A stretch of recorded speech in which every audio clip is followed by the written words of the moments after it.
Bonsoir et bienvenue dans Magazine Plus, votre rendez-vous d'informations socio-politico-religieux. Dans ce numéro, nous recevons pour vous M. Philippe Makassi, président de la fondation qui porte son nom. Avec lui, nous allons aborder la question du patrimoine congolais détenu par la Belgique. Poursuivons cette édition avec la page Religion. L'Église missionnaire des rachetés de l'Éternel a réuni les femmes du 22 au 24 décembre autour du thème Moyibi Akotikala Kaka Moyibi Maman Lamuka, tiré du livre des Jean, chapitre 10 au verset 10. Pour un temps de prière, d'enseignement et d'édification. David Odia, ses reportages. Les femmes de l'Église missionnaire des rachetés de l'Éternel ont clôturé ce mercredi 24 décembre dans la matinée les 3 jours de leur convention annuelle. Dans une ambiance de louanges, elles ont dansé à la gloire des dieux tout-puissants, accompagnées par les chantres de l'Église. Ces moments ont été suivis des prestations individuelles où plusieurs fidèles ont exalté le Seigneur à travers des chants d'allégresse.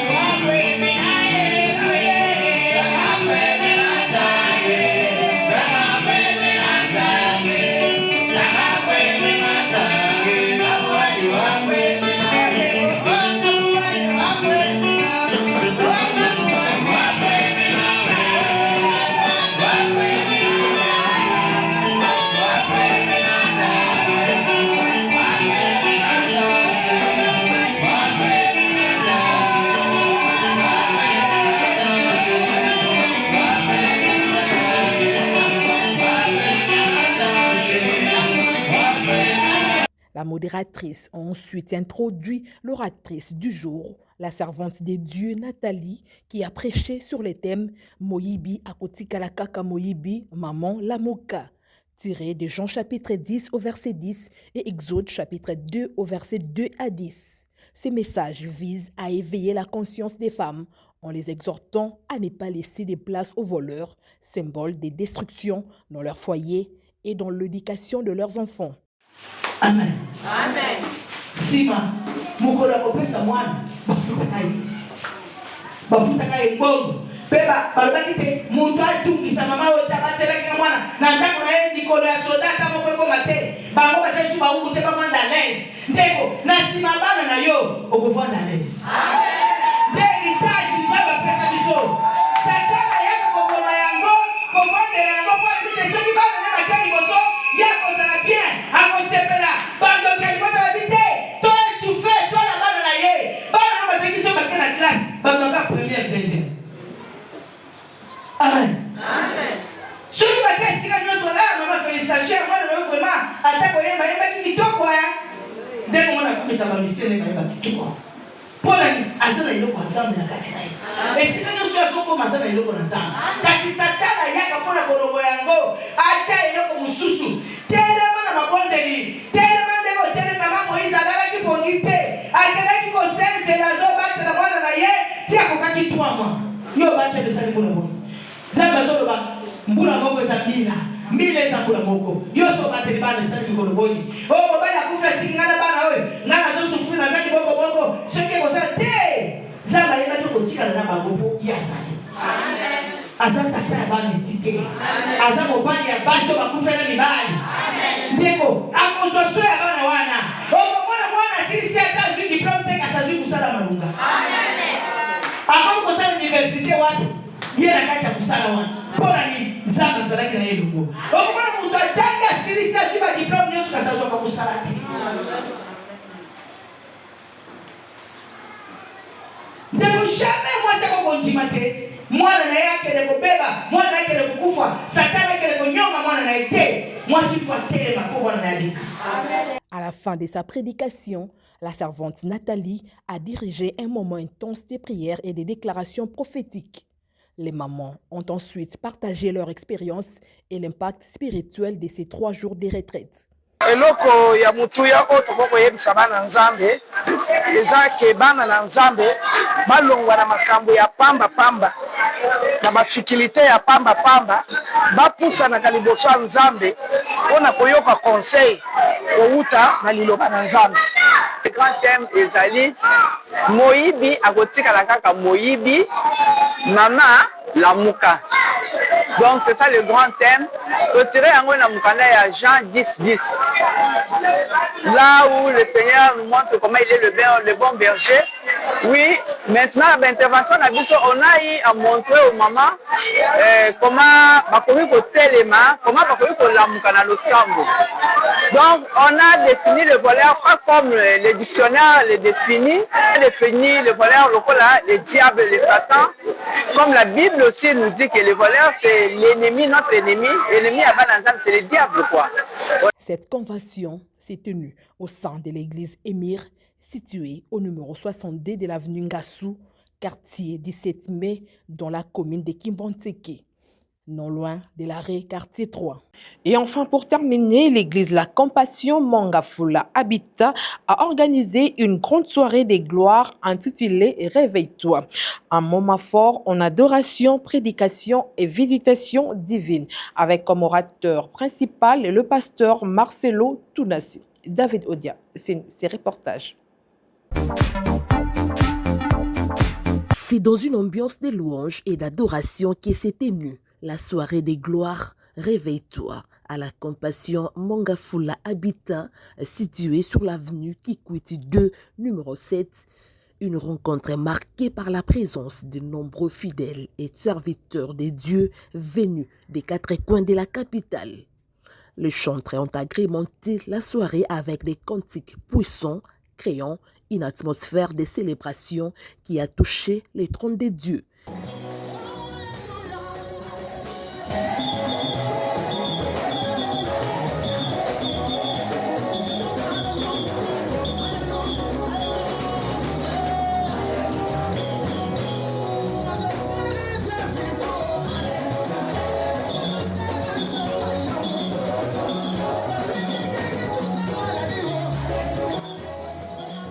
Le pasteur Lionel Wanza, hôte de l'activité, a introduit l'orateur principal du jour, le pasteur Marcelo Tounassi, visionnaire des églises La Compassion. Du haut de la chair, le pasteur Marcelo a conduit l'assemblée dans des chants d'adoration avant de délivrer un message centré sur la responsabilité individuelle devant Dieu, insistant sur le fait que chacun a une pourpre à garder, illustrant ses propos par des exemples bibliques. Ils sont allés au Jourdain. Et la Bible dit, nous prendrons là chacun une poutre. Nous prendrons là chacun une poutre. Chacun une poutre. Chacun une poutre. La responsabilité. Chacun de nous ici a sa poutre.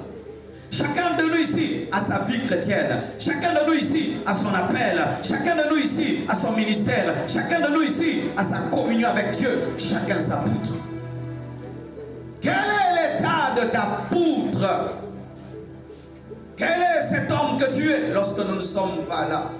Qui est cette personne que tu es lorsqu'il n'y a personne? C'est ça ta poutre. Il est vrai que la vie chrétienne se vit en communion, mais chacun sa poutre. Chacun sa poutre. Lorsque tu es seul, tu adores. Lorsque tu es seul, tu crains Dieu. Lorsque tu es seul, tu évangélises. Lorsque tu es seul, est-ce que tu es un passionné de Dieu? Lorsque tu es seul, ta poutre, la responsabilité. Au jour de l'enlèvement, chacun de nous présentera sa poutre. Chacun de nous présentera sa poutre. Quel est l'état de ta vie intime et personnelle? Quel est l'homme que tu es lorsque personne n'est là? Qui es-tu réellement devant Dieu? Quel témoignage tu as au ciel? Quel témoignage tu as dans le monde de ténèbres? Quel témoignage tu as au-dedans de toi? Ta poutre. Frères et sœurs, on parle des fils de prophètes, mais on parle chacun sa poutre. C'est-à-dire que même si nous sommes une église, une communauté, chacun est un homme devant Dieu. Nous n'irons pas au ciel en groupe. Dieu prendra des individus. C'est-à-dire, la Bible dit, l'un sera pris, l'autre laissé. C'est personnel. Même si tu es fils de pasteur, ça ne veut pas dire que tu es sauvé.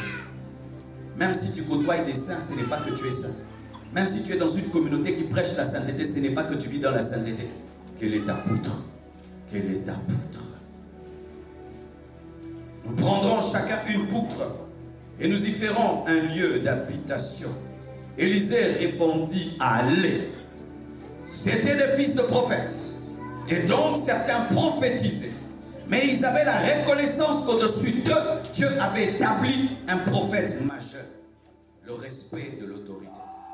Le culte s'est clôturé par un moment fort de prière et d'intercession sous une forte présence du Saint-Esprit, touchant profondément plusieurs fidèles. Père, dans tout service, tu commences par un homme, une femme, un groupe d'hommes. Je te prie de toucher ces hommes que tu as choisi de toucher en premier, là où ils sont, qu'ils soient devant, qu'ils soient dehors, qu'ils soient au milieu. Que ta main les touche, que ta main les touche, que ta main les touche, que ta main les touche, que ta main les touche, que ta main les touche, que ta main les touche, que ta main les touche, que ta main les touche, que ta main les touche. Reçois, amène-les.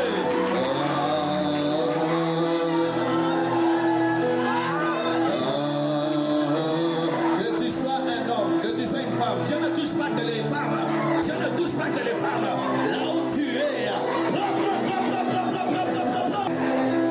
le bois qui fait surnager le fer. La puissance de la prêtresse mystérieuse. Le feu de Dieu est ici. Oui, c'est ça, c'est elle. L'autre, il y a encore l'autre. Alléluia, mettez-les par terre.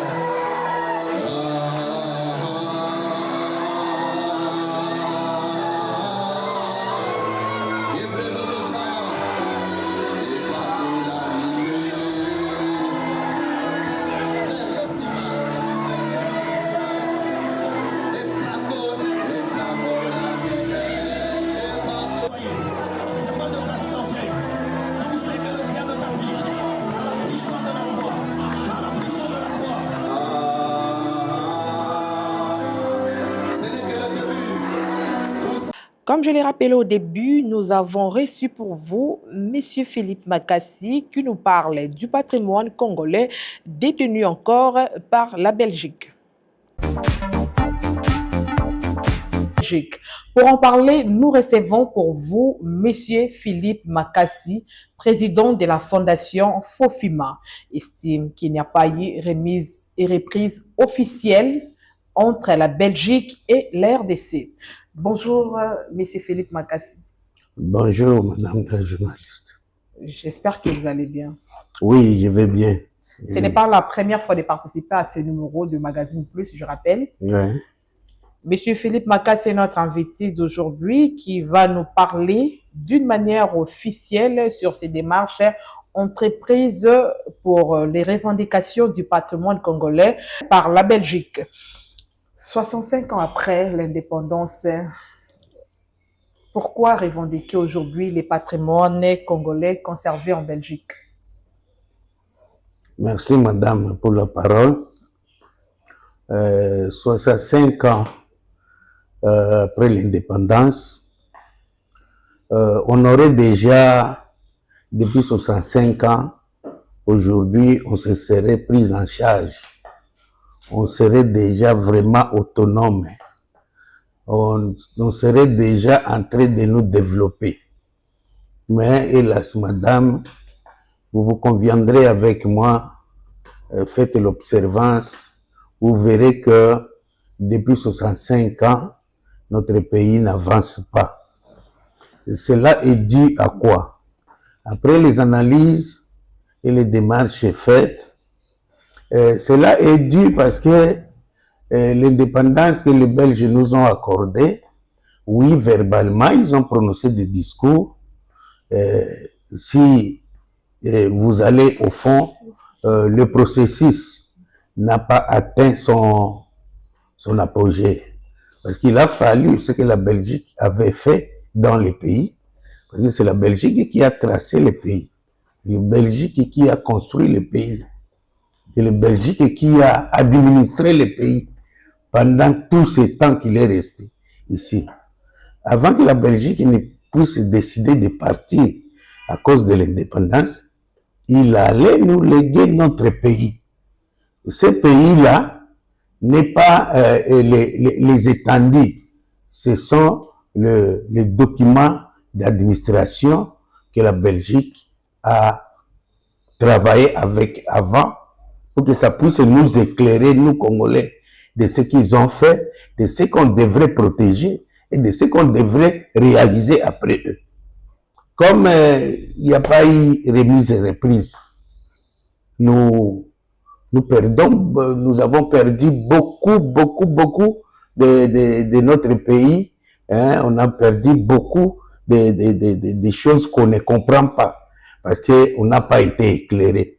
Nous sommes comme si, on dirait, nous sommes tombés du ciel sur un grand pays comme le Congo sans soubassement, madame.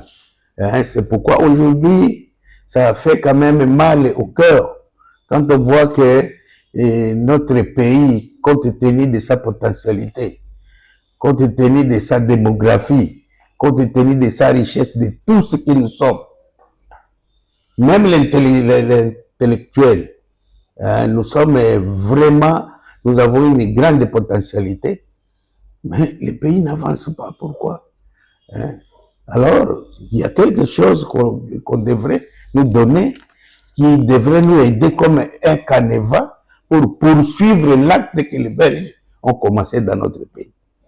Ils ont exploré, ils ont fait de la prospection, ils ont administré, ils ont tout ce que vous voulez. Alors, la Belgique ne devrait pas partir comme ça sans nous avoir remis l'essentiel de ce qu'ils ont fait chez nous. Quel est l'état actuel des démarches officielles entreprises par votre fondation? Bon, madame, l'état officiel des démarches entreprises auprès du gouvernement, notre gouvernement est sceptique, je ne comprends pas. Notre gouvernement ne correspond pas, c'est comme si ça ne l'intéresse pas, ça ne leur intéresse pas. Et pourtant, le gouvernement, c'est l'acte, c'est vraiment l'organe qui devrait être en premier en train d'organiser cette rencontre pour soutirer à la Belgique les éléments nécessaires pour notre pays. Je donne toujours un exemple. La Belgique, quand ils ont délimité le pays, ils ont placé des bornes.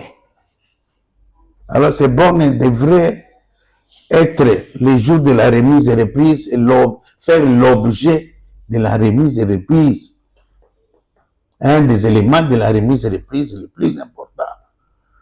Alors les Congolais devraient savoir, ils ont combien de bornes dans leurs limites avec les autres pays. Et ces bornes sont où? Comme on ne connaît rien, le petit Rwanda nous réclame que nous avons son espace.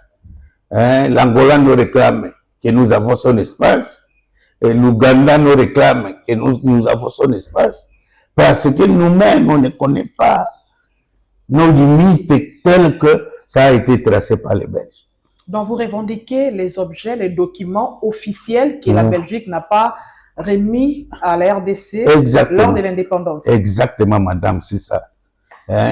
Si on nous avait remis les documents, on nous avait remis les faits que eux ils ont travaillé dessus, ça nous orienterait vers un développement. Parce qu'il y a toujours un commencement dans toute chose.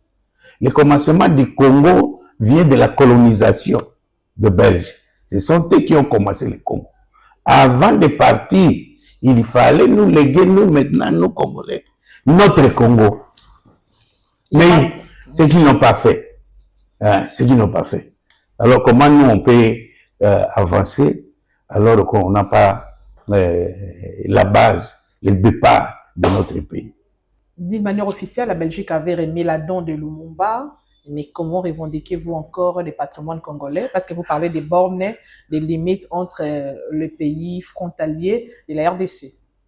Bon, madame, la remise de la dent du premier ministre Lumumba signifie pour moi personnellement, signifie que la Belgique a d'autres patrimoines en dehors de la dent que lui mettait jusqu'à présent. Ouais, il a ajouté, hormis la dent, il a ajouté les objets d'art. Bon, s'il avait la bonne volonté, il aurait ajouté d'autres, la cartographie du pays, il aurait ajouté les documents administratifs du pays. Même je parierais, parce que au passage du roi Philippe ces derniers temps, ça a circulé dans des réseaux les actes de l'indépendance. C'est-à-dire l'acte que la Belgique a fait pour le Congo, pour signifier que le Congo est indépendant. Dès lors, ça n'a pas été remis.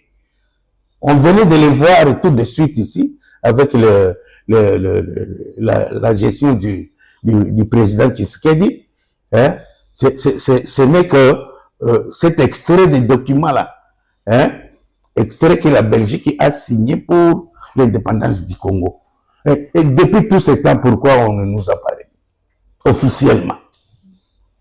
Alors, je souhaite à ce que le gouvernement sorte de la léthargie, le gouvernement sorte dans les cocons qu'il s'enferme, qu'on revendique à la Belgique de nous, hein, de se retrouver autour d'une table et de parler de cette affaire qui est cruciale pour notre pays.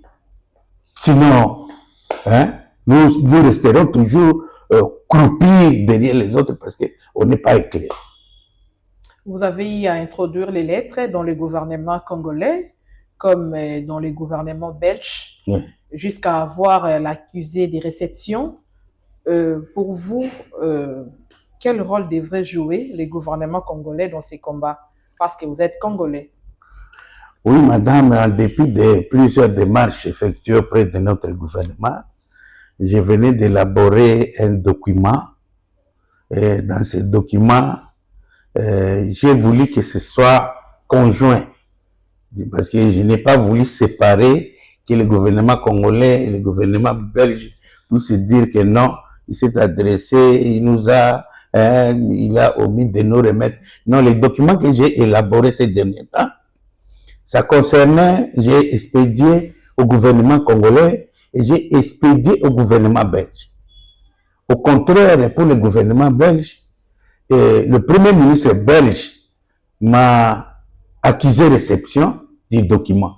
Mais sauf le gouvernement congolais qui devrait jouer un rôle important dans ce que nous sommes en train de chercher, n'a pas réagi jusqu'à présent.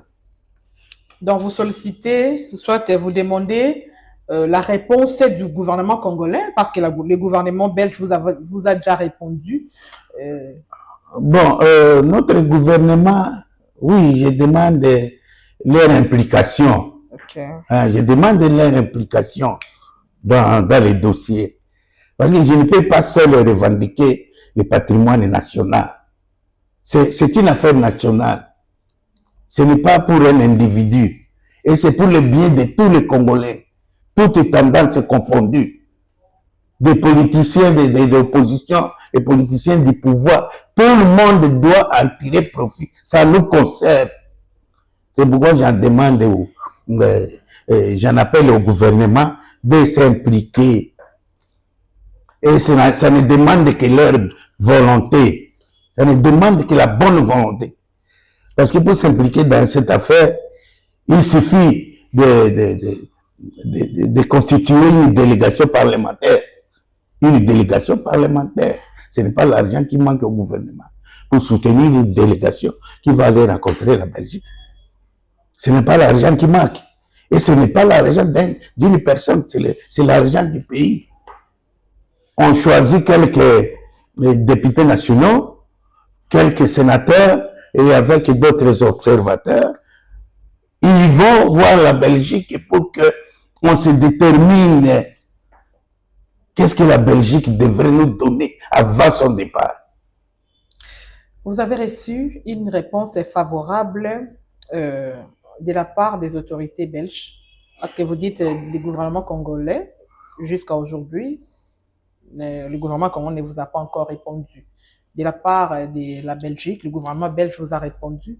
Vous avez une réponse favorable. Bon, le gouvernement belge m'a répondu dans le sens de l'accusé de réception. Et il m'a dit, là, ils prennent bonne note, ils vont me faire signe. Je ne sais pas, après leur concertation, après quoi, je ne sais pas, ils vont me faire signe comment, jusque-là, ils ne m'ont encore rien dit. Mais l'accusé de réception, ils ont vu notre document, ils ont lu, on est certain qu'ils ont lu notre document, parce qu'ils nous ont accusé de réception.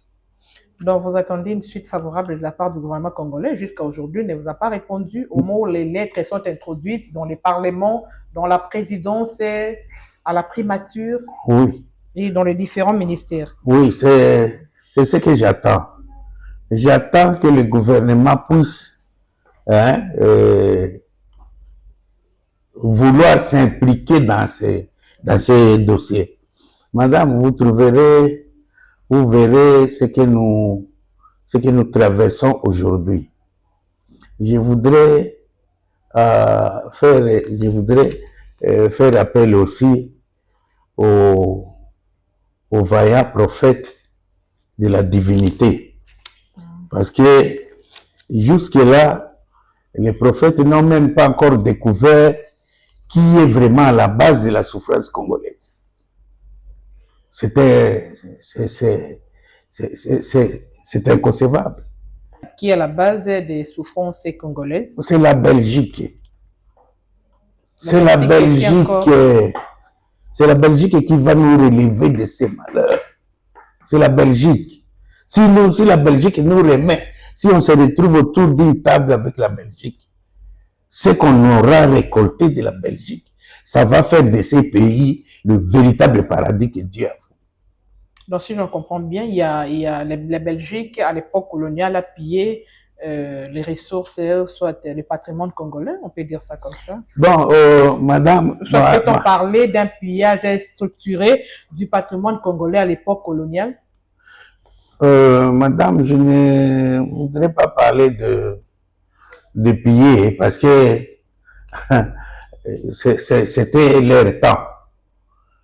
Et même si ce n'était pas seulement les Belges, tout le monde qui se retrouverait à cette époque-là devrait bénéficier des avoirs du Congo, les ivoires, l'exploitation aurifère, l'exploitation des diamants. Par l'Amiba, les kilomètres en oriental, les Jekamine à Lubumbashi. Tout ça, ce sont des... On ne compte pas. Ils devraient faire ça parce qu'ils étaient là.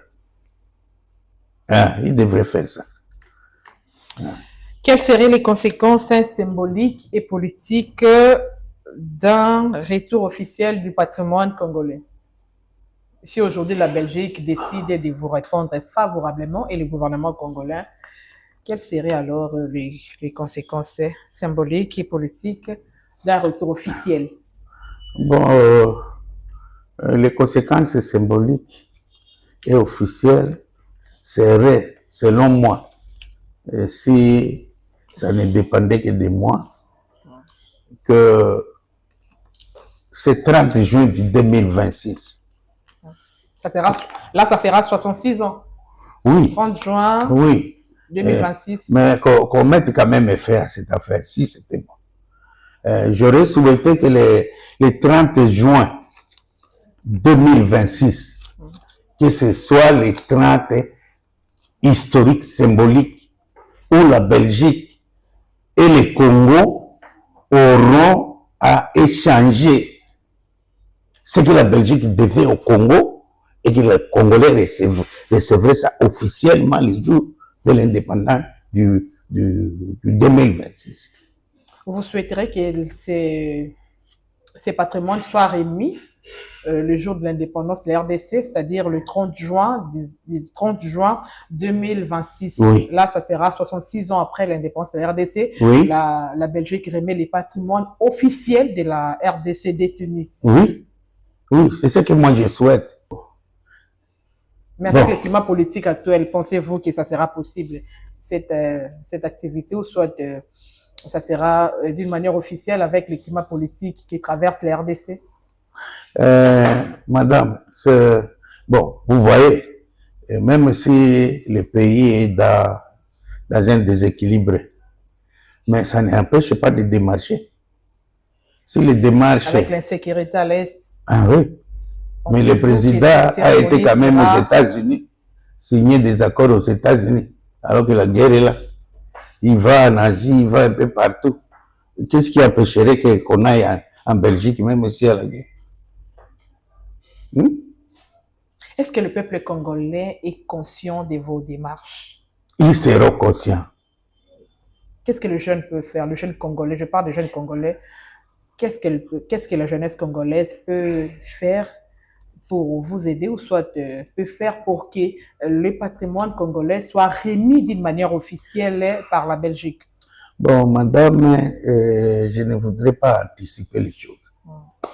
Bon, je voulais d'abord que les gouvernements se saisissent de la portée du message que je leur apporte. Une fois que le gouvernement s'en saisit, c'est alors qu'on va évaluer ce que la jeunesse peut faire. Je ne voudrais pas anticiper, parce que nous sommes en train de contacter les jeunes et nous lisent. On parle avec eux dans des réseaux sociaux. Ils ont des réactions. Ils veulent des représentations de fortifs un peu partout là, pour qu'ils commencent à sensibiliser les gens pour le bien fondé de ces projets.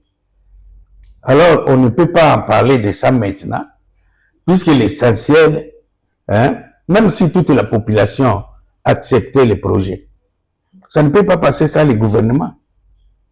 Est-ce que la population va venir constituer une délégation parlementaire qui va financer les déplacements, la population? Non, c'est le gouvernement. C'est pourquoi j'en appelle au gouvernement, surtout j'implore à ce qu'on me mette un peu en contact avec le président de la République, en contact avec lui. Vous avez introduit une lettre, soit vous avez déposé déjà une lettre à la présidence de la RDC? Plusieurs, ça fait 2 fois. Troisième, c'est la lettre que j'ai déposée à la primature, quand madame la première ministre allait commencer son travail. Cheminement. Cheminement, oui. J'ai introduit une lettre pour l'aider à essayer de gérer le pays. Je lui ai parlé qu'il puisse inciter les confessions religieuses à reconnaître spirituellement Simon Kimbangu qui a souffert pour l'indépendance. Alors, si elle avait pris ça en compte, aujourd'hui, les confessions religieuses prieraient pour demander, inciteraient la population à demander pardon à Simon Kimbangu qui a souffert pour l'indépendance, qui est mort pour l'indépendance, et qu'après sa mort, on jouit de l'indépendance sans tenir compte de lui. C'est un scandale, c'est une personne spirituelle. Vous souhaitez la sollicitation du président du gouvernement congolais et aussi des confessions religieuses. En l'occurrence, vous parlez des Simon Kimbangu qui a lutté pour l'indépendance de la RDC. Vous voudriez que la Belgique, ou soit le gouvernement congolais, demande pardon à Simon Kimbangu Parce que... Pas tellement demander pardon et les récupérer. Lui donner sa place qu'il faut pour Simon Kimbangu a été honoré. Il y a déjà honoré comment? De la capitale honoré qui porte son nom. Honorer la date. Honorer la date. Est-ce qu'il a besoin de la date? Hein? Et vous voudriez parler de quelle reconnaissance que le gouvernement congolais doit à Simon Kimbangu?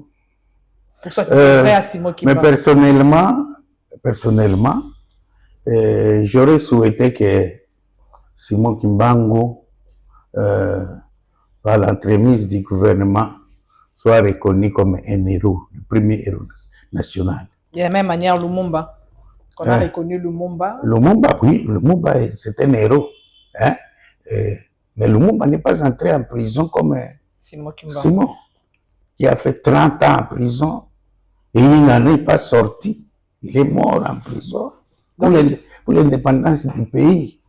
Aux revendications du patrimoine congolais à la Belgique, mais aussi que le gouvernement congolais reconnaisse Simon Kimbangu comme le père de l'indépendance de la RDC. C'est ça, madame.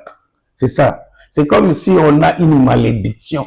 Monsieur Philippe Makassi, président de la fondation qui porte son nom, est notre invité d'aujourd'hui dans cette édition historique spéciale dans Magazine Plus. Un mot de la fin, parce que nous chutons déjà dans notre émission. Un mot de la fin pour l'État congolais, parce que vous sollicitez son implication. Oui, merci madame pour les mots de la fin. Les mots de la fin, je souhaite que le gouvernement congolais puisse me recevoir dans n'importe quel ministère où il voudra, par n'importe quel billet du gouvernement, que je puisse leur parler de ce que je dis à tout le monde.